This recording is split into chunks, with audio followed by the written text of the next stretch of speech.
Coming up on Wolverine Sports Magazine, Michigan football steps into the spotlight at the NFL Combine. We'll get you ready for the first round of the Big Ten hockey tournament. Women's basketball begins its postseason, and Michigan wins a couple of individual Big Ten championships.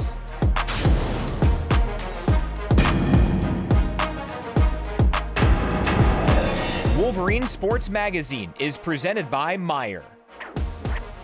Hi everybody, welcome once again to Wolverine Sports Magazine. We start with hockey. The best of three Big Ten tournament quarterfinals are this weekend. Michigan goes in as the number 4 seed after wrapping up the regular season last weekend with a split at Minnesota. After dropping the opener 6-2 Friday, Michigan came out strong Saturday, taking a 3-0 lead in the first period on goals from Seamus Casey, Gavin Brindley, and Marcus Stappa. After a scoreless second, the Wolverines went ahead 4-1 on Brindley's second goal of the game and 22nd of the season. But things got interesting. The Gophers went on a flurry later in the third to tie the game, scoring 3 times in 6 minutes.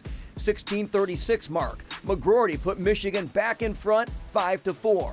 Minnesota answered with its goalie pulled with less than 2 minutes left to force overtime. It didn't take long for Casey, the Big Ten third star of the week, to score the game winner, though. It came at 1:31 into OT on the power play. His 7th of the year. Michigan takes it 6-5. Now to playoff hockey. Notre Dame returns to Yost Arena just 2 weeks after getting swept by the Wolverines on senior weekend. The Wolverines are the top scoring team in the Big Ten and have the top scoring power play as well. The Irish have struggled offensively this season, but they've proven to be a tough opponent against the Wolverines in recent years, especially at Yost Arena. They're a really good team, well coached, and we got a lot of respect for them, but keep saying the same thing, it's all about us. It's do or die now.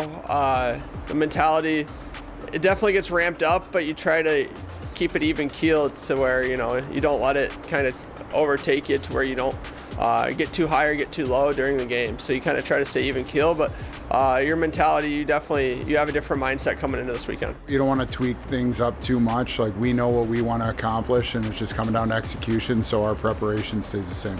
It's just like a little mental switch. When it's postseason, it's do or die. Like, you have a bit more of urgency, I want to say, but we've definitely been building that urgency and building every single week in the year up to this point. Last weekend, more than 300 college football players were in Indianapolis for the NFL Draft Combine, and a staggering number, 18 total, were Michigan Wolverines. Coach Harbaugh made a promise while I was being recruited that when my time at Michigan's done, I'm going to be prepared for the next level. He kept that promise true, and that was through every experience on the field and off the field. And I think, everybody in the program, from the staff to the players, definitely helped me get prepared for this moment. And time and time again, you hear it from people who have left the program that there's no other program that's going to help you get ready for the NFL like Michigan will. That's who I am, being a team guy. It's not something that I'm going to start being, selfish now because I have to sell myself more. I'm going to sell myself on how much I care about my teammates.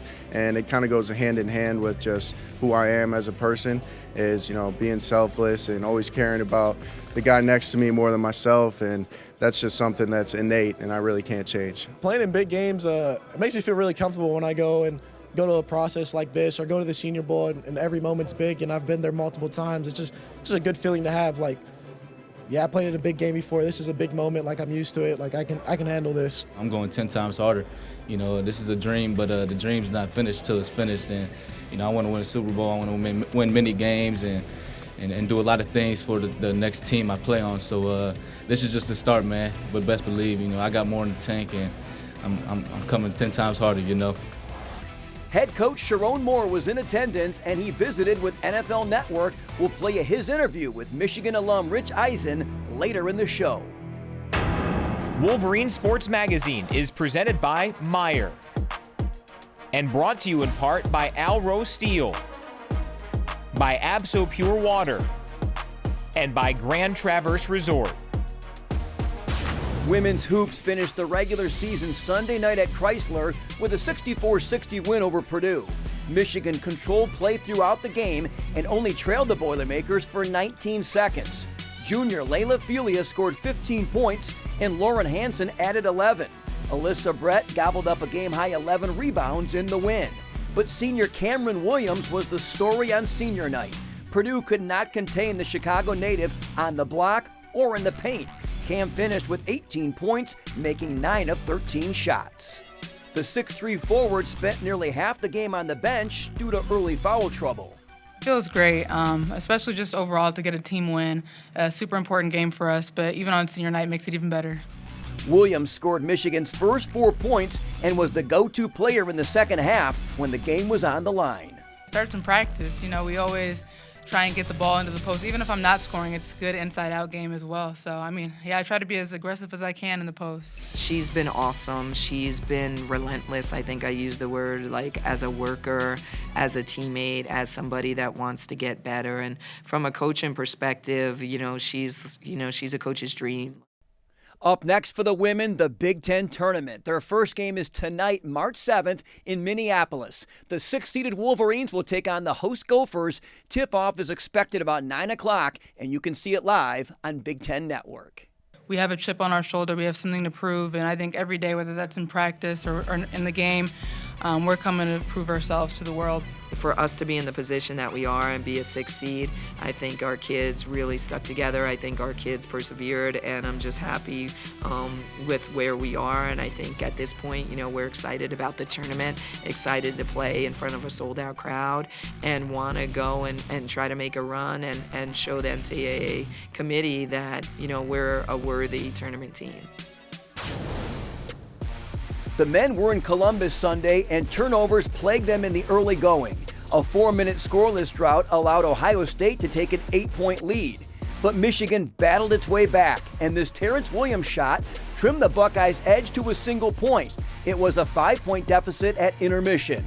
OSU scored the first 4 buckets of the second half and later used a 16-2 run to pull away with an 84-61 win. Doug McDaniel led the Wolverines with 19 points. Baseball went 2-3 on its recent spring break trip to the West Coast. It's 2 victories over future Big Ten foes, UCLA and USC. Wednesday, the Maize and Blue had their home opener against Oakland. Head coach Tracy Smith looking to start it off right at Ray Fisher Stadium this season. Bottom of 3, the Wolverines' top hitter, Mitch Voigt, drills a double to left center. Mac Timbrook and Will Rogers race around on the play. It's 3-1 Michigan. 2 batters later, Jonathan Kim with a 2-bagger of his own. This thing just keeps carrying to left and caroms off the wall. His double brings in Voigt to make it a 4-1 game. Next pitch, California freshman Bradley Navarro launches a 2-run homer to right. First career dinger, a 6-run outburst for the Wolverines, and they take command by a score of 6-1.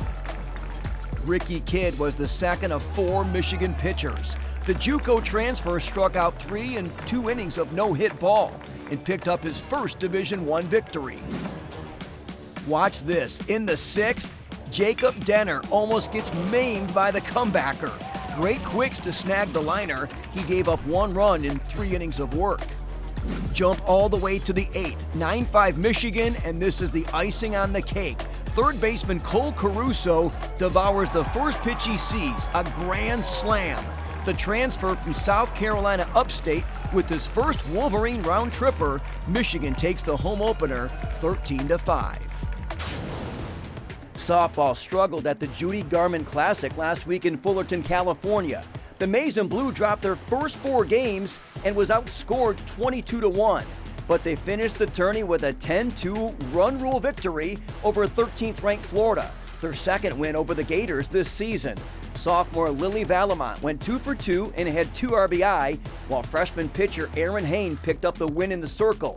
Michigan is at the Northern Kentucky Classic this weekend. In the pool, congrats to junior Gal Groomy, who won his 3rd consecutive Big Ten title in the 200 individual medley last week in Columbus. Groomy set new Michigan and Big Ten records with his time. He also won the 200-yard butterfly title on day 3 of the championships, and senior Bensa Ceballos snagged his first career Big Ten gold when he touched the wall first in the 100 free.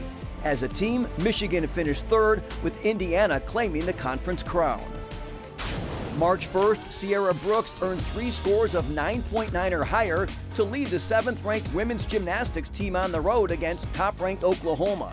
The Wolverines scored a season-best score on the uneven bars, and Jenna Mulligan tied a career-high score on the balance beam. The Wolverines fall short in Norman. They're home to host Georgia Friday, beginning at 6:45. On the men's side, 4th-ranked Michigan took down number 1 Oklahoma Saturday at Cliff Keen Arena. The Sooners led through the first 2 rotations before the Wolverines posted a season-high score on the still rings, which pushed them into the team lead. Michigan swept the podium with Javier Alfonso winning the event. David Wolma was tops in the vault competition, and the Wolverines extended their lead with a team win on parallel bars, led by Crew Bold putting up the club's top score. Fred Richard won the high bar event, and Michigan beat the Sooners with a season-high performance. So we are fully prepared for this moment. From the months ago, we know number 1 team gonna come to Michigan. We had the honor to compete my former university. I was a worker 5 years at the OU under the Mark Williams. Now I'm honored to compete best team, ranking number 1 team at Michigan. So our team fully prepared for this meet. Women's lacrosse is off to a perfect 6-0 start, and the Wolverines have their Big Ten opener tonight at home at 6 o'clock against Ohio State. The number 6 Wolverines earned their 3rd consecutive victory over a ranked opponent last Saturday when they beat number 19 Colorado 13-8. Michigan scored 6 second-quarter goals to pull away from the Buffaloes. A half-dozen Wolverines tallied. Pennsylvania native Kaylee Dyer led the way with a career-high 5. All-American Jill Smith notched a hat trick. The two have combined for 37 goals so far this year.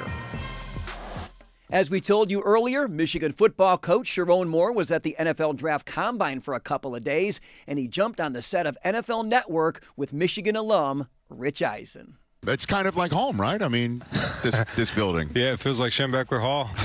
Walking around, got into the hotel, saw some of the boys, saw Cornelius, saw Blake, and watching the boys, watching Mikey, watching Josh work. It's been awesome. Yeah, I mean, and then obviously we saw last night Chris Jenkins get out there as well. 18 Michigan Wolverines here. When did you start to realize in this program that there were some serious potential pro prospects in the house? Significant. I mean, ever since I got there, you continue to roll through those top pro prospects, but really last year as we got into January, we had, I think, 5 or 6 guys leave, and then all of a sudden, Coach Harbaugh mentioned it. He's like, we might have 20 guys drafted. And we look at it, and you look up down the list and look at all the guys, and there's our guy right there, Coach Harbaugh. That's right. You look at all the guys that we got that have potential to get drafted, and we knew we'd have a whole bunch of guys here.